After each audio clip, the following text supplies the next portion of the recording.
Hey everybody, welcome back to the Danger Planet. Today, we're talking about the Arcanists from Ashes of Malifaux.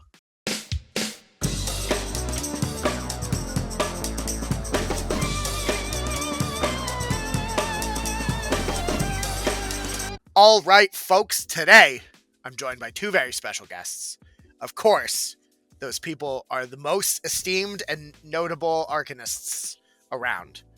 Haku of the Bad for Haku channel and Jeff of the Defective Dice channel. Say hello. Hello. To the internet. Hello. Internet. To the internet. Amazing. Okay, so we are going to elementally box our way through this tier list. That was the worst pun. Thank you. Don't make me have to savagely bite you because I'm going to call to the Burning Man with a surprise shot. It's only getting worse, Arcane boo. Shield. Look, this is just the price of progress. I don't know what to tell you. Oh, God. Okay. Don't worry, I've got your back on this one. Nice. Well, you know, it's important to have good fundamentals. Okay, how long can we keep this up? I shouldn't have agreed to do this. Thank you. Too much inside fighting. There's a lot of it, yeah. Well, you know. Okay, one last quick jab. Anyone? I quit. Okay. All right. So we got a bunch of new models that dropped today. As of recording, it is Friday evening, the day that the book came out, or the cards heard round the world, if you will. We're going to talk about the models in the order they appear in the book, and then we're going to have a special rant for the one that I left out of the tier list because I am intentionally trying to spite Haku, I think, which is the best December model in the game, which is in a Bayou, which is going to be not true. appearing. It's not the appearing. Best. We'll talk about the best, but it's what Okay. enables. Yeah. Crew probably. But we'll talk about it briefly in between the sunless, between the Sightless Snow and the Boilermaker. But that will be in our full coverage of that will be in the Bayou episode that we're going to film later on in the weekend with Sam and I think maybe Rich. We'll find out. But anywho, let's start things off right off the bat with some academic and MNSU models. First, we have the new henchman to the crew, Arun Rajput, who is prominently featured in the lore. Get the book, use our affiliate code, or Jeff's affiliate code. You know, either way, one of the two. So, we have Arun Rajput. He is an 8-stone henchman that you can hire in Tony or Sandeep's crew, or any Arcanist crew. He has 5 defense, 6 willpower. He's move 6, which is pretty nice in stat size 2. He has demise. I didn't hear a bell. Which is wild. So when he dies, he can resolve his focus by 1 to not, which is pretty good. He's got Great Aggressive. He's got Unionized because he's from Tony's crew. He has a mantra called Brawler, which lets him look at the top card of his fate deck when a friendly model takes the Concentrate action, and if it's a non-Joker Ram, you can reveal it and draw it. And then lastly, he has Keen Presence. So when a friendly model with an Aura 6 gets injured or stunned, they can pitch a card to not. Which is pretty strong. His 1 melee attack, Fist of the Elements, is a stat 6 1-inch that gets plus flips if they're engaging a friendly elemental minion, kind of like the Seamus sorted deal. He's got a 2/3/4 with chill and critical strike, so either slow or extra damage.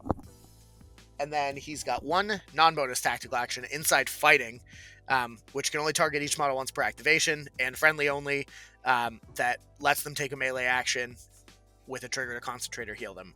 He's got I've Got Your Back with a pretty wild, spicy trigger for swapping him out with the model that he pulled out of combat. And then he has a new one called Good Fundamentals, which is friendly only, which lets them take the concentrate action, and if they share a keyword, they gain elemental during it, which combos with all of Sandeep's stuff. But Haku, start with you. What do you think of this boyo? He's got some fists on him. Of the elements. I'm gonna give the hot take and say he's probably okay. Yeah. I'll say maybe around B tier. Part of the problem is, like, what are you cutting for him in the Sandeep 2 list? Sure. They already do a decently well-organized kind of machine, and I feel like what you're cutting would be scheme runners for a more brawly list, or more aggressive in your face list. Yeah, which that's definitely possible in some pools. Yeah, but probably not so much in GG4. In GG4, where we have so much interact base, I'm not exactly sure what he's doing. His attack is pretty meh.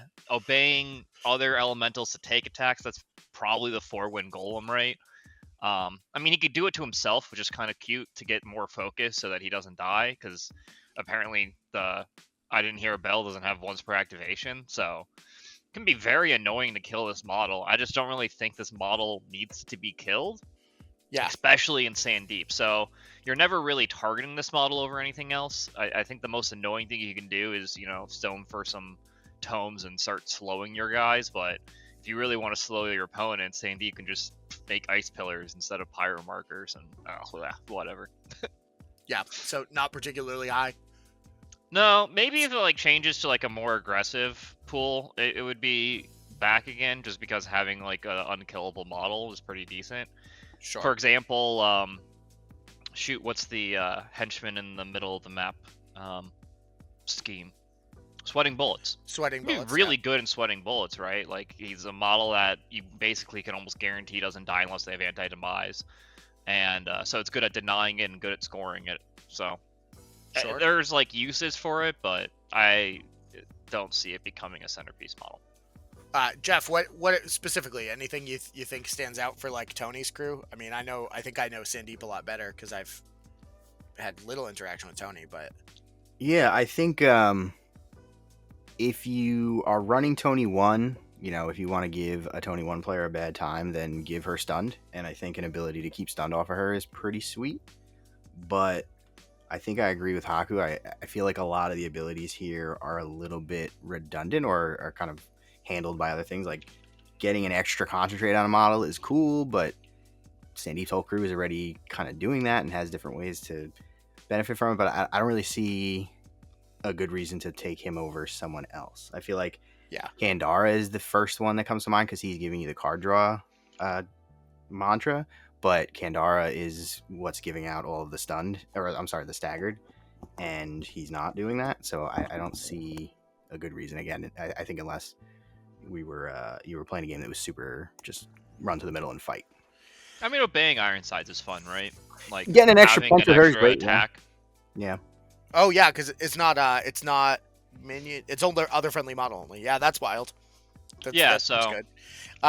But I mean, I don't know. To me, it just obviously I've never played as Sandeep or Tony, but having a model that seems focused around being a fighty dude whose big attack is a 2/3/4, even though he's a henchman and can stone, meh. I don't know. It's much more as a support piece, as he was talking about, not having stunned, being able to obey a master while either focusing or potentially healing it. The I got your back to just last minute be oh, you really are going to kill him while inside fighting. I got your back, swap out. Now you're engaged with me and you're not going anywhere. It's kind of annoying support pieces and a really fighty meta again. Yeah, fair enough. So what do we think? Starting out the Arcanist list strong with putting it in a sometimes higher or a probably rarely higher? I'd go with sometimes. Maybe right, I'll put him. Just to we'll soften the waters a little bit. I think I'll probably put him in a Tony 1 list pretty often for sure. But also Tony 1, I don't think likes this gaining ground, so it's not that's the problem. I agree. It's very much this is much nicer in Ironsides, but I don't really want to play Tony 1 right now. Yeah, and I'm just I'm looking at that trigger on I've Got Your Back, and I feel like that's useful on a different model, but I don't think I'd want to throw this model in the face of a bunch of beaters because it's great that he's got to pretend hard to kill, but you're going to run out of focus after it, at best too. So then he's just going to die. He's got no other defensive tech. All right, hear me out. Auto, we just need to uncap focus, but just for Tony's crew. I'm about it, sure. Tony can use enough. Problem solved. Well, so the other Tony model is 5-stone minion. It's called Elemental Boxer. It's got 6 defense, which is wild. There's so many things with 6 defense in this book. It's crazy. But only 4 willpower. Move 5, size 2. It's got grit aggressive as well, which Arun has. These guys are actually hard to kill. They're unionized, and they have Mantra Fury, which is choose an enemy model within 2, and it just suffers a damage when somebody concentrates within 6. And specifically an elemental concentrates within 6. they've got basically the same attack. It's a 2/3/4, which gets plus flips if they're engaged by an elemental.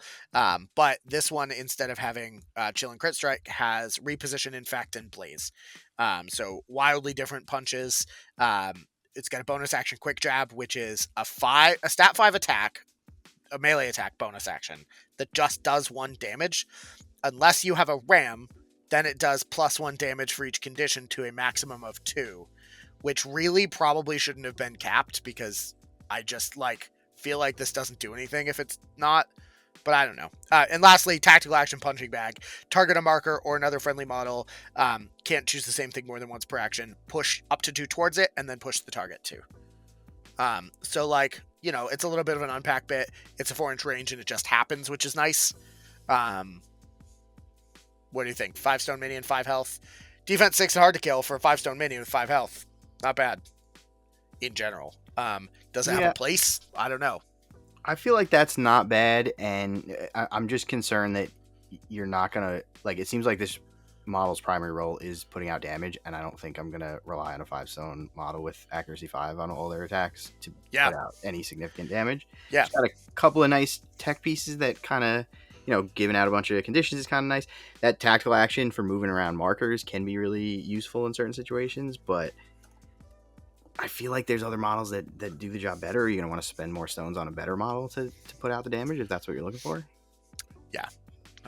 So I don't disagree, but I think I like this model is because in Sandeep 2, again, this is partially going to a gameplay that I don't think is great in GG4. So I'll curtail it with that, but Sandeep 2 is the king of not needing to, is flipping TNs and just whittling your crew down and then pinging them off, because you're flipping so many of the AoE shockwaves and stuff like that, that just a guaranteed ping 1 unresisted is decently nutty. That I really think Mantra Fury can be kind of strong. Yeah. I guess. This model pings 1 a lot. That's for damn sure. Okay. So realistically, cool, they kind of stand up for a while. Their defense 6 hard to win 5 health minions, but do they replace anything? Do they make lists? I just don't. I feel like this is going in C. Talk me out of it then. Really, Haku, Jeff, you got anything? I think to that point, if you were in a different Gaining Grounds, or you just got a pool that was particularly combat heavy, which you can still do in Gaining Grounds 4, it's just not common, that mantra can be super useful. Like you said, unresisted is always going to be excellent, especially if you just need to put that one last point of damage on a model. But yeah, honestly, from my Sandeep games, you're just not going to get close enough for that to be relevant. is the main reason I don't like it. If punching bag was a bonus, or it had a relevant bonus, then I think this would be a pretty solid model. As it is now, it's just too AP intensive in a very AP intensive GG4. Yeah, I agree. Maybe these rankings change at some point, but so let's talk Chimera in December. Obviously, the Chimera models can be higher than Marcus, whether he's Neverborn or Arcanist, but these are Arcanist cards, and so here they lie. We have 2 Enforcers, aka Henchmen, because you're in Arcanists. We have Ceddra, who is 8 stones, who is a 5/5/6/2. They've got Aspect of the Beast, so after they're deployed, they get a mutation upgrade, which is pretty sick. Creature of Ice, so you can only replace or be replaced by Sightless Snow, and can't be hired into a crew with Sightless Snow. They both cost 8. They both have that basically the same premise. So basically, they change back and forth into each other is the hot take.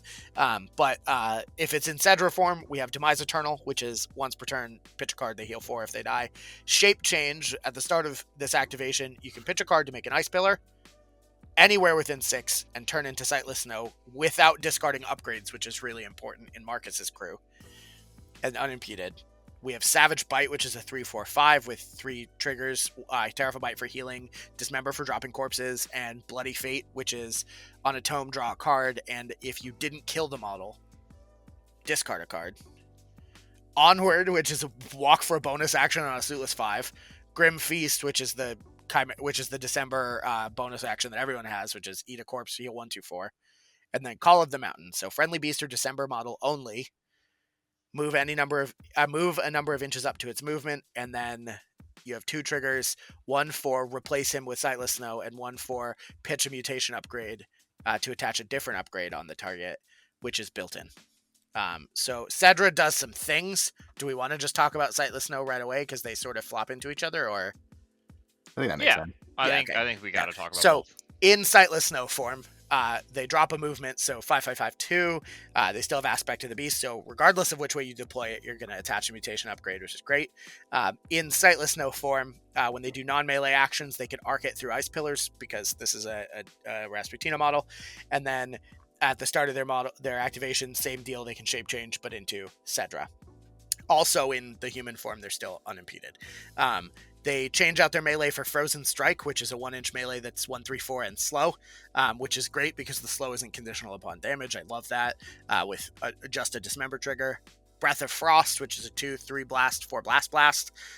Damage models get staggered, and it has coordinated attack, which is wild, and Heart of the Stag, which lets you just replace the Ceddra. And then we have Primal Runes, which is basically the same bit as the Euripides Cyclops models, where you target an Ice Pillar marker, although this one can also target a friendly beast, and then you choose one of the following: either drop a Scheme marker, drop an Ice Pillar marker, or push Sightless Snow 6 inches towards the target that's 6 inches up to 6 inches away. That's what we got. So very neat Marcus model because you do the shapeshifty sort of. It's almost Ferdinand the Vogel and the Beast again, but wildly different, and they work with Rasputina. Haku, what you got? Those models absolutely bonkers, like what? Beyond bonkers. What do you mean? So just being able to drop the Scheme marker as a bonus, have whatever defensive tech you actively need at the time, whether that's armor, stealth, disguised, Butterfly jump. just take your plethora of options. And this is assuming you're not even hiring a marker, so we could just give it more things. So from a December standpoint, or from a versatile quote unquote standpoint of 9 soul stones, you just have insane value with this model. You can switch to the upgrade around pretty easily because that's built in on the ground form. Yep. On the deer, and on the main form, you can do some pretty nutty stuff. It's probably arguably the worst form from a versatile standpoint, but almost a better form from the December standpoint. Breath of Frost allows you to do some funny coordinated attack stuff with Raspy 1? With whatever Raspy 1. that melee attacks through Ice Pillars. Yep. And so that's really funny. It's really not even that hard to pull off. You just need to both be within like 6 of the enemy, or 8, I guess, because it's your 6 plus the Ice Pillar you make when you change forms. You can whack things. Plus, spoilers, there's another December model that is also a really good beater that you can just have in the middle of the map that you're probably going to Breath of Frost things that's attacking, and it's a really strong coordinated attack. And if you need to just YOLO in your Arcanists, you slap the Soulstone Cache, you can just change into deer form whenever you want. If you're about to die, get that Demise Eternal going, so now you can't really die. And then the rest of the deer form is just, I want to scheme / strat, because for some reason Call of the Mountain doesn't say other friendly, so you can target yourself, which is really huge. This is what allows you to change your mutation upgrade to be whatever you want it to be. Built in. Gets you out of engagements. Built in. Upgrade. Gets you out of engagements, allows you to onward, allows you to change form and position with a Sightless Snow attack. And then for some reason, it also just has a really cracked 3/4/5 attack with some pretty great triggers at set 6. If you're in Ceddra form, you can walk 3 times in an activation without declaring the walk action. Yeah, like there's... I just don't know why Ceddra has such good melee attacks.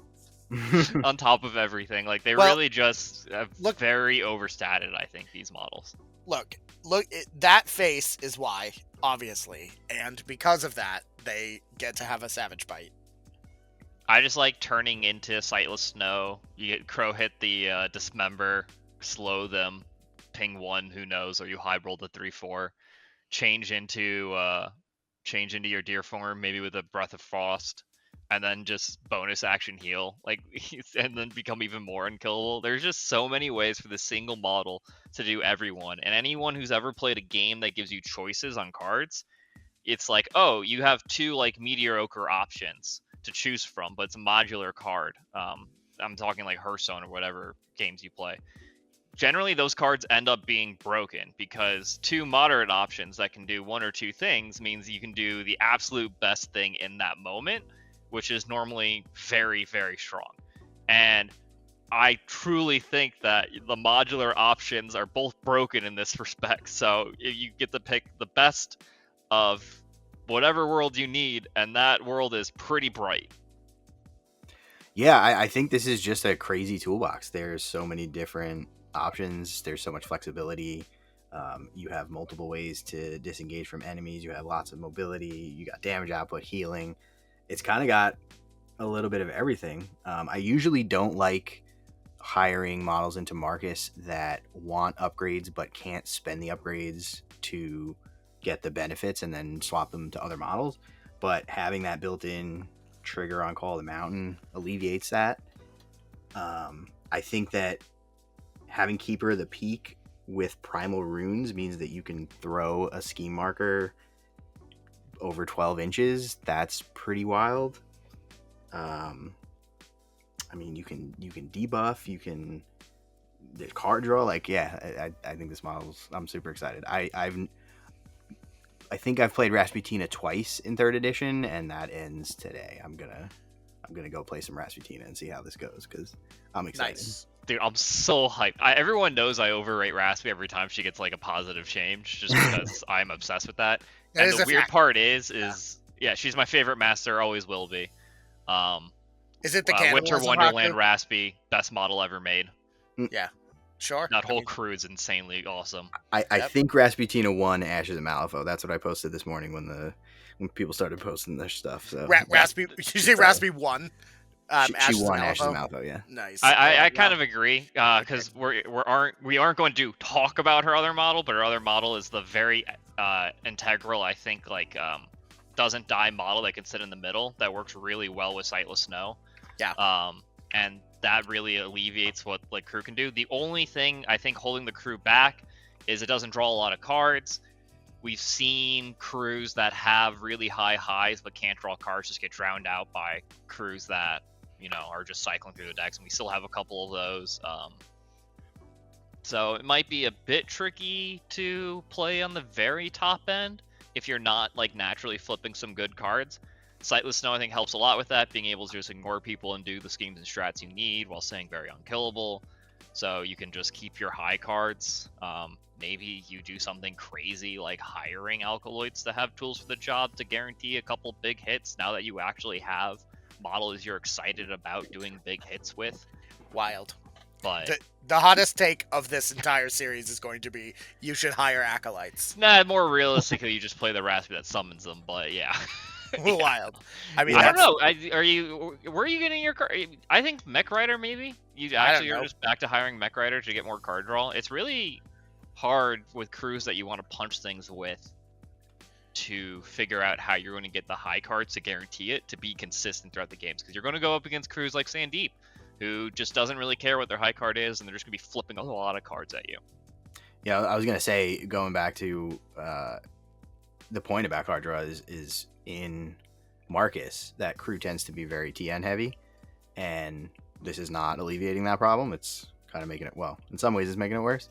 So I think that's a interesting point, because I tend to find that I run out of cards. Not only is it TN heavy, but it's discard heavy. Like, you need to discard to swap between these two unless you're using the trigger. So yeah, which is why I think it might probably be better in Raspy 1 ever since you got the changes to cycle cards for all them things. So are we putting this in Windmill Slam out of keyword hire, or are we putting this in auto hire in its crew? For sure, Windmill Slam. Wild. Who's hiring her out of keyword? That's my question. I mean, everyone. Anyone? You just can. I truly think like it's going to be harder to find. This is like the new really solid scheme/strat runner. One, because it kills whatever's doing it. Two, it can do it on its own really well. Like, there's so many schemes in GG4 where it just does on its own by dropping a scheme marker, creating an ice pillar marker far away. I think Hoffman's the main one because you already wanted to hire silent ones, right? So you already have some ice pillar synergies going on that can do some insane things, especially because interacting through ice pillars is just really strong right now on a couple of the strats. And you're going to have the inherent synergies of that. You're going to have the abilities to go around the map really easily, drop the extra scheme markers you need that crew really kind of just sucks at doing. And I think that'll enable particularly Hoffman to be able to be played at a higher level. That's wild. Yeah, I do like that this is the new rider in this faction, right? Because at 11 stones out of keyword, it's just going to be a thing. Obviously, that's the 8 for the model, and then the 2 for the upgrade. I don't think you need to attach the upgrade that often when you're hiring it out of keyword. You don't want to. How you're not going to be able to guarantee the triggers on anything. It's an enforcer. You're not. None of the triggers you need to guarantee matter anymore when you're hiring out a keyword and treating it as a scheme/strat runner. I mean, sure, but swapping upgrades, I think, is important. Swapping upgrades is built in for Ceddra. What? Yeah. Oh, it's built in. God damn this That's model. The built-in one. Holy crap. Only for Ceddra, but... Only, yeah, sure. Which is where you're going to spend almost all of your time when you're hired out a keyword. Yeah. Wild. It's an even better rider. It's a 2-stone less rider. Ridiculous. Yeah. So realistically, you're going to be spending most of your time in Ceddra. You're going to be using Call of the Mountains to push you along with Onward. To change the upgrade based off what you need. Obviously, walk when you can walk. You're unimpeded. You can slap wings on to go really fast. And walk 7 with fly. That's going to be pretty. Yeah, walk 7 with fly. You can go 21 inches with Ceddra. You know, completely kind of cracked. And board. If you ever need to be like, oh, I went 21 inches all the way to the corner of the map, so I can score Power Ritual or any of the, or a lot of different schemes that require you to be on the corner of the map now. Or the strat alone, that now that we have a strat that places markers on the corner of the maps, you can just be like, all right, I'll go all the way over here. I'm a very big beefy boy. My last way I did this is call the mountain there. I slap stealth on myself. You're going to take like 2 turns to get to me, then I'll swap it to armor again. Like, okay. Ridiculous. Well, you heard it here first, folks. This box is out now. Buy it immediately. Okay, well, I did. Preferably using... Oh, wild, you did. Preferably using ours. Actually, everybody in this call owns this box already. Wild stuff. This is why I picked... Put my money where my mouth is. Yeah. And 2/3 of them are in my house right now. Okay. We'll move on to the Hoffman model. Do we want to actually go over Bash here? Or Bash. Do we want to talk about Bash? I mean, we can talk about Bash real quick. Bash is a 10-stone henchman, a 10-stone enforcer from Bayou. We didn't cover it, even though it's a Rasputina model, because it's a Bayou model, but we'll cover it in the Bayou keyword tier list, where we'll talk about how great it is in Rasputina. But it's December keyword, so it's hireable exclusively if Rasputina or one of her henchmen or your leaders. He's defense 4, so you don't hire him. Enough said. Yeah, 14 wounds, terrifying 12. Yeah. If you're in Arcanists, which is the only way this model is being played, you slap a Soulstone cache on him. He just becomes an unkillable god. Oh, you know how we have a problem with terrifying as Arcanists? All those high TN costs you have, and therefore you don't want to cheat a lot. Oh yeah, he just has ruthless. You suffer from effects being put on. Well, you have laugh off. Fucking laugh off. Oh, wow. All that slow you're applying as Raspy that wasn't doing anything before because you never wanted to hire a Frostbite model because they all were fragile as hell. Well, this model can just stay in the center and just has a Frostbite aura going on. And what's this? Oh, his melee attack is a 3/4/5 with Chill, Onslaught, and Tear Off a Bite at range 2, stat 6? No way. That's balanced. And then Rancid Smell is just perfectly fine, and his bonus action is actually just kind of insanely cracked. I mean, look, it's just like it's a thing with a built-in Tear Off a Bite. What else does it even do? Lets him take a bonus action for free? Yeah, which allows him to push more pickup markers because we have had a marker removal problem in Arcanist. The only person who could do it really was Hoffman. Now Raspy can do it. That's kind of fun. And then, he can just do other cool things like thin the herd, which is insanely pulse good. Out injured one. Out injured one with no ability to resist. It's fine. Yeah, and you're just min 4 against anyone with slow. Yeah, that's true. look, all I'm saying is you should hire this model. So this model dies in Bayou. Probably don't ever. We'll get to. They'll talk about it in Bayou, and I bet you they'll put it near the bottom. more like But in Daiyu. Raspy specifically, this model is an easy A in my mind. I was gonna say 14 wounds. he has 14 wounds. He's a large alligator. And if you're playing him in Bayou, you can finally play the all alligator and Uncle Bog list, who summons his friend Richard. We did it. Let's talk. I was gonna say let's talk the Hoffman model, but he's not actually a Hoffman model. He is just a construct. So he's got this is the Foundry and Wildfire. So Mayfeng and Karis. He is called the Boilermaker. He's a 9-stone enforcer or 11-stone henchman, your choice. Just kidding. That's just an upgrade. He's 5/5/5/3. So 5s all around. Armor 1, Flameborn, so he doesn't take fire damage.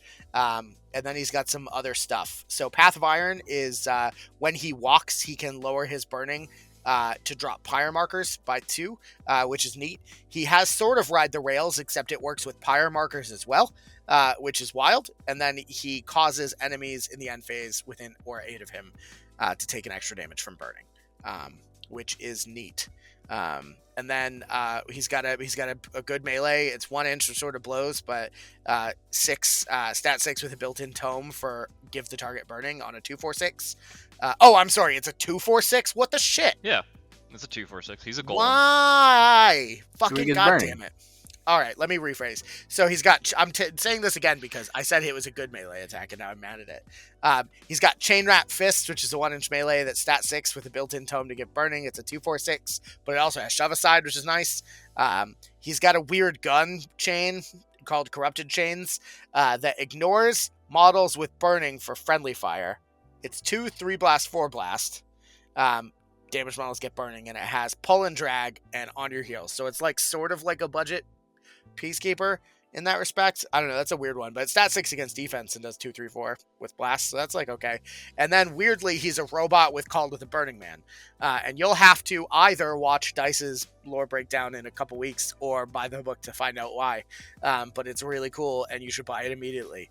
But he heals 1 2 3, gains burning, and then he has a trigger for more burning and a trigger to give out to push people and give them burning.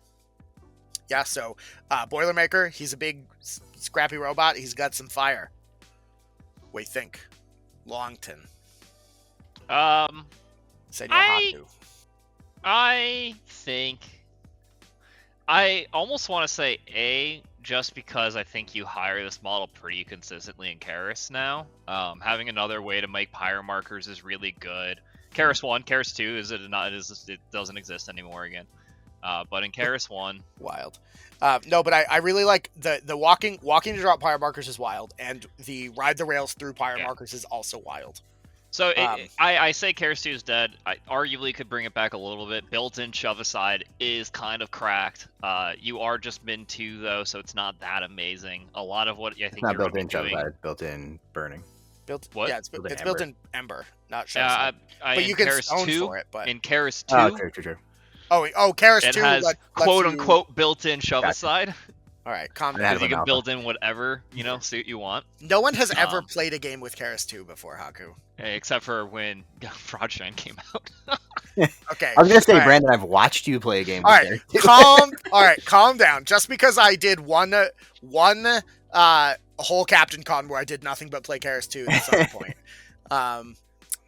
So this really, realistically, from a Karis 2 perspective, I'll talk a little bit about it. It really helps with your unpack. Getting guaranteed pyre marker is a bit easier now. You're no longer, trying to massive stack burning. The huge downside of Karis 2 is you really want focus, and your only real way of getting that in arcs now that they changed the gearlings is with envy, I believe, and so. You're just kind of like really sad because you need a way to get focus, and without it, you're kind of just like a big guy who's standing around and maybe hitting people with your min 2 and just hoping to get lucky, which isn't amazing. And that's actually what Karis herself does, right? So you're putting the focus on Karis 2. So really, Shove Aside's nice, on your heels is nice. Having all this built in obviously is nice. But what it actually does for Karis 1 is much more relevant, which is give the additional pyro marker, maybe even get it out early so that Karis can stand in it and get burning, even though she'll probably do it with her bonus. Karis will set up the pyro marker further for this guy to just warp to, and then be able to start punching people, give them burning, the people you gave with Karis 1 long range shooting burning. You just got to end within 8 of them to have that do 2 damage with that, and that's pretty huge in that crew. He's decently tanky. Obviously, Soul Stone's Cash is something you can slap on him to make him very tanky, and then actually have built-in shove aside and stuff like that. Yeah. But realistically, you're kind of a min 2.5, because you'll get the extra damage from burning, and you can even view that as, you know, an actual just min 4 sometimes. Yeah. Because if you punch one guy and then next to him, he takes 4 damage, min damage. Sure. Yeah, you're not wrong. Yeah, interesting lad for sure. Jeff, you got any things you want to say? No, I think Searing Heat is really an interesting one to ping some extra damage out at the end phase. You could potentially ping a lot of extra damage out with that ability.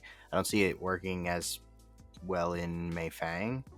I don't see most of this working as well in Mei Fang, but wait, are you telling me that he's not going to have best friend buddy cop adventures with the Iron Golem?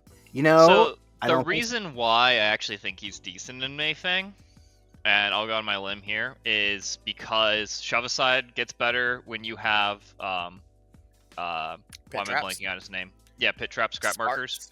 He drops it for that purpose. So, you know, obviously it's only on walk actions and not charge actions, but you know, if you have an enemy, walk next to them, have the Pit Trap underneath them, shove aside them, then call the Burning Man them through it again. It's very expensive, so I definitely get what you're saying. And you need a suit. Yeah, I definitely get what you're saying, where it's just it's really expensive to have that like Dreamland go off. Yeah, and I feel like there's better things in her crew that'll be more consistent to have a similar effect. Yeah, especially because I think Mei Fang's best purpose now in GG4 is being able to hire so many hard to kill little guys that just out AP you. Right, you just have a ton of AP, exactly. Yeah, I don't think his range attack is particularly interesting. I think if he had a better damage track, maybe, but so I guess the question is, do we slap him down to top of sometimes higher because he's like gonna basically be in all the time in Karis and sometimes in Mei Fang, or do you think he's good enough to stay in auto higher? I think for visual purposes, putting him in B or almost even C is better, because it is just Karis 1 I think that wants to always hire him. All right, well we'll drop him. I'm dropping him below Arun. Nah, keep him above that guy. Fuck that noise. That box. I'm really hedging my bets by putting him in B. I think he's probably worse, but I'm hedging my bets just because there are masters that give stun right now, and you really don't want that. Sure. Yeah, fair enough. Let's talk about your friend and mine, the Shadowlark. So this is the first of 2 Performer Witness models. It is a 7-stone henchman built in. You don't even have to pay for the 2-cost upgrade. Wow. And man, this model is going to die fucking immediately. But holy crap, is it going to go out in a blaze of glory? All right, so it's a 7-cost, 7 health, 5-stone, 5 defense, 5 willpower henchman, 6 move. It has Disguised, it's only defensive tech. But then it has Diving Charge, Don't Mind Me, and Repository. It's got a stat 6 1-inch 245 melee attack that can cause 1 less damage to give out 1 distracted. And it has Execute and then 2 different mask triggers. One is choose a marker within 2 of the target, put the marker anywhere within 2 of the target. Models within 1 of the target of the marker taken damage, which means basically +1 damage theoretically. And then it has Shadow Jump, a trigger we'll see on its gun as well, which is place this model into base contact with another model within 6 and take this action again. Which on the melee is kind of neat, but that's just a different trigger basically, except it doesn't have to be.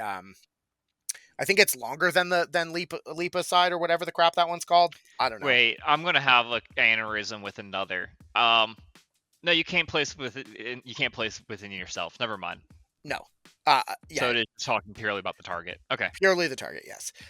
Now, they have a gun action, which is 8 inches, stat 5, which sort of blows, and 2, 3, 4, which isn't great. But it also has the shadow jump trigger, so you can shoot something, place into base contact with another model, which could be a friendly model, and then shoot again, which is weird. But if you place in base contact with an enemy model, you won't be able to shoot again because it's a gun action. You can't take those while engaged. Assuming they have a melee attack. Assuming they have a melee attack, but like what model doesn't have a melee attack? There are ones of models that have no melee attack. Yeah.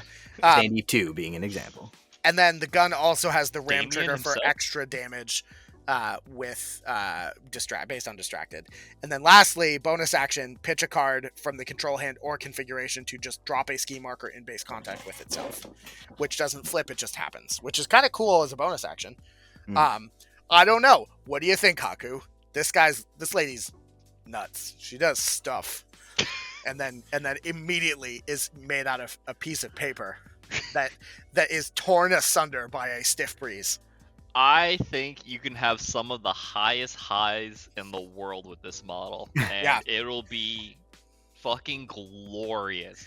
You'll just be in the back line. You'll have maybe you hired like miners, or you have your dubs spread out, and you're just like bang, bang, warped halfway across the board. And then you drop a scheme marker, Thief's Pocket another scheme marker, and you're golden. But that's terrible. Yeah, I mean, can I just say, Tina, you crazy?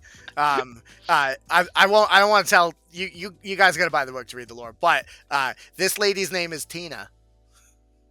Yeah. I'm not joking. That's literally also her name is Tina. That's also what if I you're got. subscribed to my YouTube channel, you would have known that like a week ago. Ooh. I don't know really why it has diving charge. I guess so it can make some really fun plays with shadow jump. So you can charge shadow jump and then warp, and then instead of no, because you can only take the action again. You don't get the charge again. Yeah, I really don't even know why it has diving charge. I don't know. Well, it's because I guess you can charge again after that, and then bonus action with key marker. And even though she has even though she has wings, she doesn't fly. So like, I don't. I feel like she's a really expensive scheme runner that, like you said, is just does not have any kind of staying power, and maybe you're paying for like all this extra tech that she has on her attacks, but I just don't see it happening. Honestly, I was hoping that I would show up here and you guys would tell me about some broken combination with other models that I wasn't considering, but yeah, I don't think the broken combo is some really funny surprise shots. Some of the wildest board positioning that you've never seen since Molman. But where you can hire Molman are pretty good models. Yeah. Assuming that you come in with some really high masks in your hand, like multiple high masks in your hand, sure, but you're gonna get one turn of that if you're lucky, and then no, you don't need high masks. You're shooting your own models. You just need any mask. So I mean, the question is like this. Obviously, this 7-stone henchman is better than like I don't know what the Wong Witness. Oh, she is a henchman. She's a henchman. It with you can guarantee the mask. You can do some really funny things with surprise shot to warp yourself all the way across the board shooting friendly models, and then still be able to bonus action Thief's Pocket because you get 4 shots off. But you're hurting your models. It's min too. Yeah, whatever. You're Arcanists. You have armor shielded on most of your models, right? Yeah. In your collect crew. In your collect crew, yeah. You could also just not though. Is the thing. You're shooting. You're just shooting Corvies. It's fine. They'll heal it back up. Right, exactly. I hope that this model looks wild because I think it's just good for painting. It's on a 30 base, so it's not. Okay. It could be big anyway because Wyrd does that all the time. But I don't know. I really like Thief's Pocket. I think the fact that it's unresisted, that's really cool. But yeah, I love the idea of pitching a shitty card from the config that you're just going to replace anyway. Yeah. You do realize that seems fine. Like, you can just hire doppelgangers, and sure, they can't interact while engaged, but they can just bonus action to not be there anymore and then interact. You absolutely in Performer and Witness cannot hire doppelgangers. Sorry, I don't know why I said doppelgangers. What are the stupid little students called? It starts with a D, doesn't it? I'm on delusional. Dabblers. Dabblers. Yeah. Yeah. I don't know. Dabblers. Yeah, you can thank just you. hire dabblers. Look, the 7-stone henchman isn't better than a dabbler. Probably just hire a dabbler. Paint this model. Look, paint it really nice. Paint each feather individually that she can't use to fly with. Yeah. In Witness, you're just hiring more dabblers. In Colette, you're I don't know Colette, hiring you're- anything else because you're a god in this fucking GG and can scheme anywhere at any time until all your models die. It's fine. Yeah. Okay, I well, really don't know what you would take over any of her other models for this. my hot take is Tina, you crazy. You know, you're hiring Sightless Snow in Hire performance. That's what Sightless you're Snow doing. instead of this model. Wow. Just spend 4 more soul stones, hire 3 more soul stones, hire Sightless Snow. At least those soul stones might stay on the board for a few turns. Hey. Also, we'll probably do about the same range of interacting, which is fucking wild for dropping a scheme marker. Now, how about this though? If you really like Thief's Pocket and you want to hire it for 1 less soulstone, you could hire the minion of this little box set. Wow, what a great plan. Yeah, which they're called Blackbirds. So they have they're 6 stones for 6 health with 5s across the board, size 2. They have a defensive trigger that's not built in called Get Off the Stage. Enemy only. Place the attacking model into base contact with a scheme marker within Aura 12 of this model, which is wild.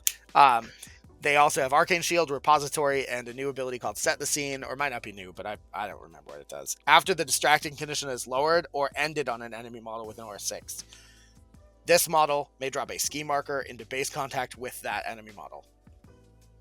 Which includes, like, you know, you distract people and then they use it, you get to scheme for free, which is kind of neat. They got a 1/3/4 melee that may reduce the damage suffered by 1 to give out distracted, just like Tina. But it also has confused feelings, but it's stat 5, so that's kind of bad. For 6 against willpower, you can spotlight to give out distracted, but if the target's next to a friendly performer, they instead get 2 distracted, and that has quick reflexes and lets you move the target in 3. A tome trigger lets you move the target 3 inches in any direction, plus an extra inch for every friendly scheme marker within 3. So, like, I don't know, maybe you can move somebody 20 inches. Figure it out, guys. You do you, the internet. It'll work. And then lastly, they have Thief's Pocket, which is pretty cool, as we've talked about before. I don't know if you pay 6 stones for that, though. Haku, thoughts? I can almost see it, just because, I mean, if you're going to hire a second dabbler, maybe try this guy out. Well, no. So in Performer, you kind of want a living model you can slap.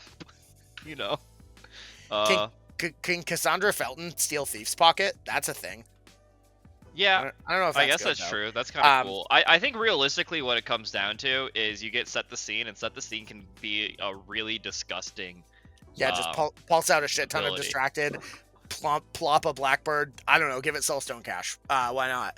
And then just have an attuned minion that can maybe still probably die, but... I was going to say, it's still going to go down. I mean, 6 health with Arcane Shielded. Well, you only get 1 shot on it before you're teleported to 12 inches Well, away. you have to know, because it's not after succeeding. It's just, you need to win the duel. I was going to say, that ability seems wild, because you can throw somebody like 24 inches across the board, but the setup required is wild. But you need to win the duel. Right. That's what I'm saying. It's not going to happen, but if it did, it'd be pretty wild. Yeah, I just read that as making it functional, which would have been after first resolving. of all, absolutely not. If this was after resolving, this is easy windmill slam S tier. Yeah. The absolute bonker shenanigans you would do if they ever attacked you with a defense attack is just utterly stupid to the point they could never attack this model. Living the dream. Well, you just have to target not its defense then. That's what I'm saying. Like, you can never target this model with an attack that targets defense. It'd just be way too silly what this trigger could get up to. I almost wish they did that. Yeah, but no, what it comes down to is you can do some really funny Set the Scene stuff. Potentially, you go forward and you're talking about getting like 3 or 4 ski markers dropped down. I think that's almost worth 6 soul stones for the potential high life. And then worst comes to worst, you're still just, a 3 AP model for dropping scheme markers, which is pretty good in GG4. Yeah, that's interesting stuff. I will say their cool pocket portal is neat. That's what I got. I don't know. I put it in probably rarely higher. So we'll C tier them at the after elemental boxers. Slight upgrade from the extra soul stone for the henchman that's going to die immediately. Instead, you get a minion that's going to die plus or minus immediately because Literally, basically has the more same defensive HP, tech. 1 soul stone left, only lost henchman. Wild. Okay, so the next two models, which are the last two Arcanist models, are also Syndicate models, which is neat. But we're going to talk about them here instead of Explorers because we're doing it by faction. So this is Altus Keene.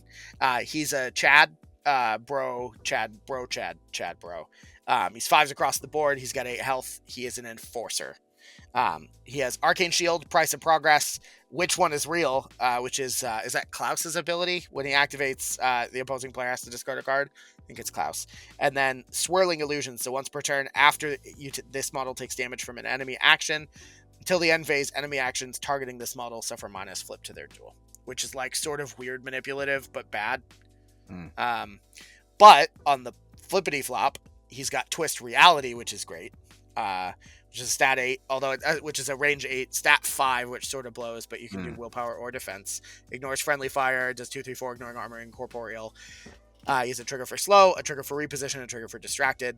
He has Dispel Magic, which is pretty good, and then he's got Not an Accident for a tactical action, which targets a scheme marker, pushes it 4 inches in any direction.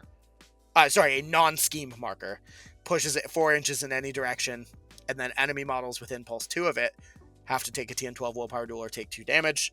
And you can, on a tome, create a marker of the same type within pulse 1 of the target.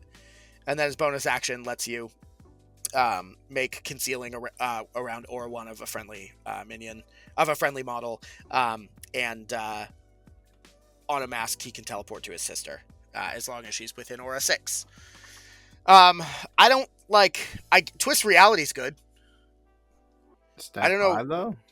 What's I guess but you can choose five, the target, which is, theoretically you can get that to an even flip, but that. Yeah, I mean, he doesn't seem to have any good abilities or stats, and he costs 8 stones. Saku, am I wrong? Delusional. This model is cracked.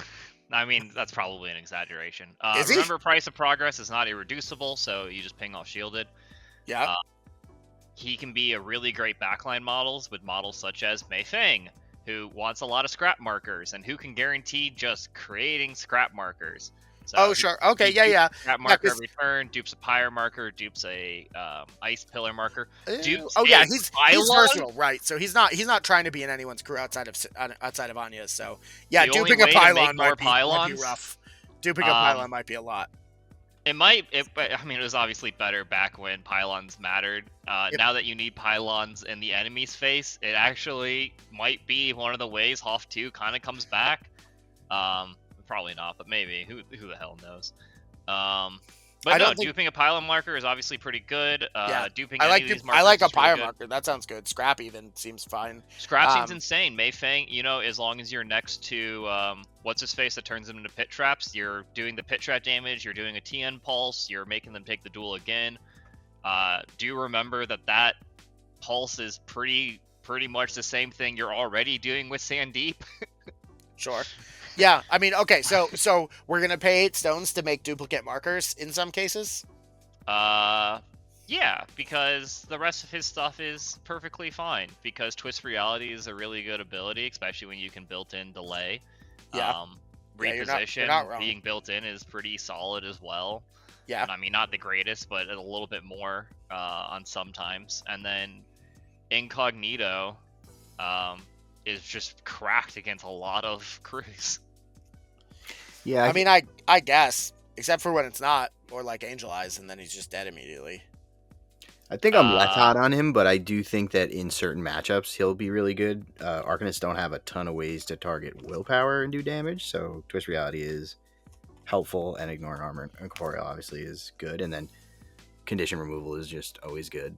But the Arcanist versus Arcanist matchup, remember, condition removal is pretty huge right now. Sandeep's a huge threat who's just can give you so much burning. Multiple stun masters are good. Injured's not going to be an uncommon condition. I think slow's not going to be an uncommon condition we're seeing anymore. Yeah, so, I mean, condition removal in arcs is at a premium. This guy has it while doing other things. So specifically, I don't know how much about Raspy, but it's not like terrible in Raspy for the summon Raspy who wants more ice pillars. But duping corpse markers in Raspies is actually, really underrated. Yeah, it's shockingly versatile. So I would definitely put it in sometimes. Sure. All right. I think it's higher sometimes than any of the other models we have in sometimes, just for those reasons. Wild. In any other faction, this would be don't even bother. Yeah, because any Plus or other minus faction the markers, I don't even think that's true. I think in Bayou, who makes pit traps easier, this would be great. I think in Explorers, unfortunately, I think it was particularly not Explorers, so you couldn't hire it with Apex models. Yeah, I don't know. I'm just wondering how much you actually need to get that extra scrap marker out. Is it worth an 8-stone model that needs a Scrap? 6 stones? No, but there are definitely some cases with Karis I think that's viable. And Yeah, I sure, can see that I'll for pylon. prior markers. But... I almost want to say yes because we making for Mayfeng 2, who isn't seeing as much play anymore. I think getting the extra scrap for the summon turn 1 used to be like decently hard. You're relying on like flipping it with what's his face, the golem, Rockhopper. You relied on flipping it with Rockhopper sometimes, and Rockety hops. Wow. Honestly, instead of just hiring Rockhopper, I can just hire this model. Obviously, Rockhopper can get you Soul Stones back, but this model gives you concealing terrain, which is kind of cool. All right. Well, if I'm pretty down on Altus. Let's talk about his sister, the last model in Arcanists in this book. Her name is Irena. She is also a Keene. She's got 5s across the board too for an 8-stone enforcer. She has 8 health. She has armor 1. She also has price of progress, but she has become unimpeded. She doesn't mind me, and she has forgettable. So she hasn't yet suffered damage from an enemy action this turn. Enemy actions that target her are to minus twist of their duel, which is a much fucking better version of that ability. Good lord. So she has giant slicey claws. So stat 2-inch range, stat 6 defense against defense. That can eat a terrain marker within 1 to get a plus flip for 2/4/5. So she's sort of Mancha Roja, but she's Machete. And we have a Crow trigger to ignore hard to kill and demise, and a Mask trigger to do it again. But it has to be different because she has price of progress in Arcanists, so she can't just have Onslaught, I guess. I don't know. So she's got a stat 6 willpower attack that slows with an execute trigger. She's got ambush for her bonus action, which is pretty good. So pitch a card if you're not in concealing terrain and not engaged, move 3. Otherwise, you don't have to be in conceal. You don't have to pitch a card if you're not in if you're in the terrain. And then not an accident, which is target a non-scheme marker again. Push it up to 4. It's the same thing as Altus. Yeah. Except instead of having Phantom Truth, she has removed the target for a mask, which is just generic marker removal, as long as it's not non-scheme generic marker removal. And then her tome trigger, Have You Seen My Brother, which you can only do if he's within 6, is do the Dazzling Flourish action, drawing range line of sight from the push marker, which is her pulse out, which is her stat 6 slow attack with an execute trigger. But you can't declare the execute trigger because it is generated from a trigger. I don't know. She seems a lot better. I like her a lot. And she's a construct, so has synergy with Hoffman. Oh, I'm the opposite. She's just like better in every way. No. Except she doesn't duplicate markers. She's not a support piece. She's a kill piece. Does Hoffman need a kill piece? No, he needs a support piece. What does Hoffman have for even killing things? What? Yeah, I wonder. Like Peacekeeper, or like most of the other robots, or like Peacekeeper, Core. Oh, you want to ignore? Core or fucking... I mean, it really just comes down to: do I absolutely need to ignore demise? That's all we're talking about. Sure, right? And she can, and hard to kill, which is but potentially against Rezzers. Yeah, but it's 2/4/5. She's got price of progress. She's a henchman. You're ignoring hard to kill. I mean, she's an enforcer. I mean, yeah. I was gonna say Arcanists actually have a hard time with demise. I think the only ability that we have that ignores demise is Oh no! I have to hire Loth. I'm so sad. Yeah, I don't know. I mean, I don't know. I like her better than her brother, but no, really. Demise. Ignoring demise is very relevant. I like the Is free it? movement. Yeah. Ignoring demise I is think forgettable is potentially really good. also really good. It's Forgettable is especially- way better than swirling illusions. Yeah. I And mean, also it's a similar ambush. problem. It's just like, when do you want to suffer the negative, on the first attack or on the second attack? It's almost actually worse in some ways, because you can just take the focus attack and then you can just, put as much damage as you want into her. Whereas the other guy, if you don't one-shot him, then it's really annoying to hopefully win the other duels. I don't know. Armor 1 Zolstone. What's really going to happen here?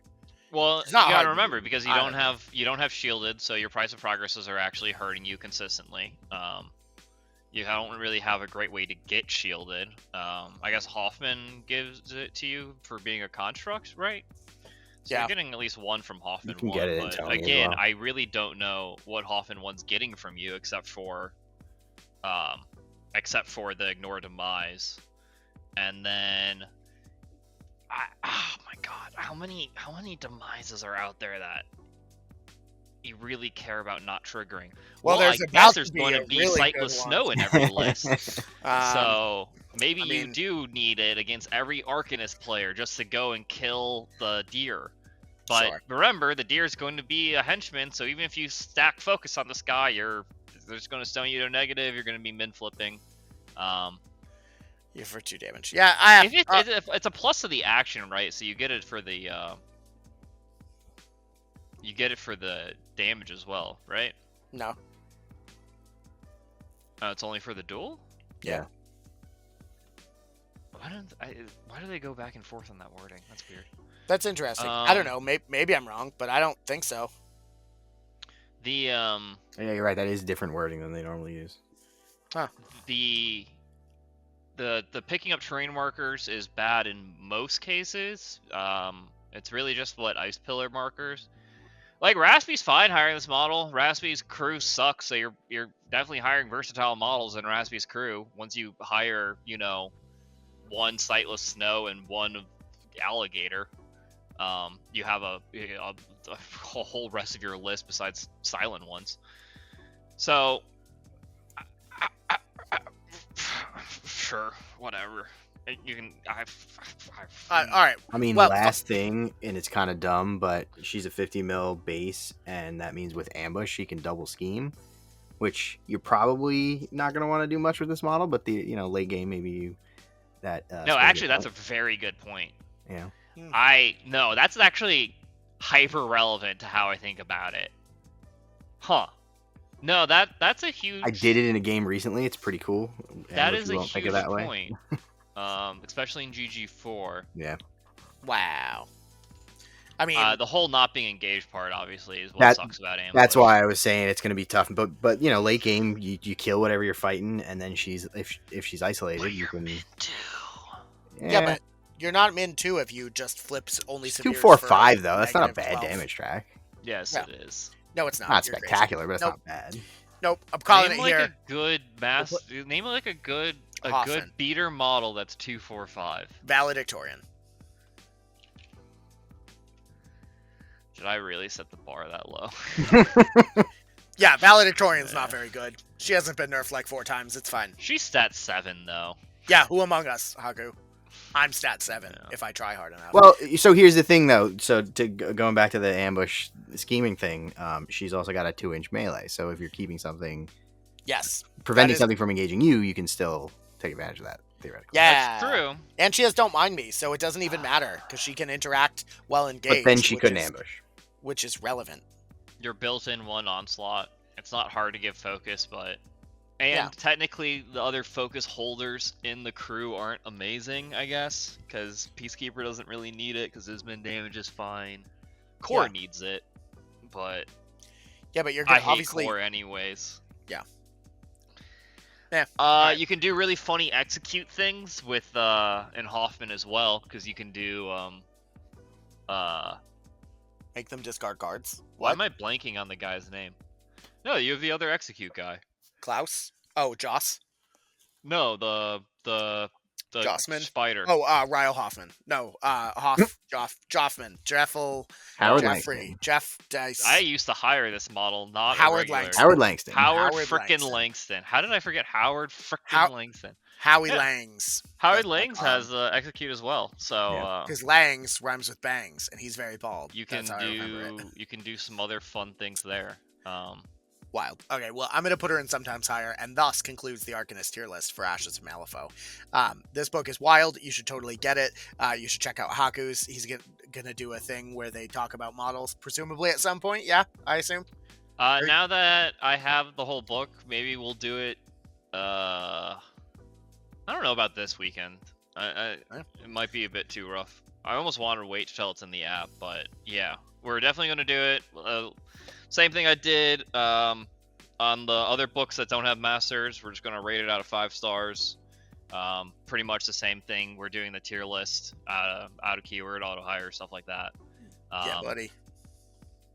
And yeah, so we'll be doing that for all the cards eventually. Alcohol will be involved, and it will be unedited, so it'll be a much worse production than what you're watching.